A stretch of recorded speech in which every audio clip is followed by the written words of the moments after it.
सवाल वो कौन सा अमल है जिसका सवाब अल्लाह ताला खुद देंगे।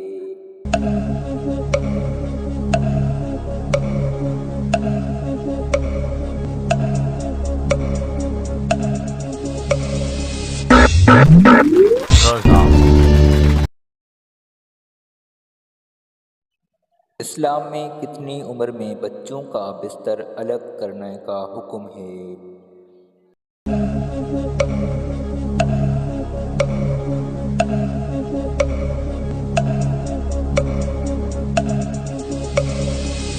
जवाब,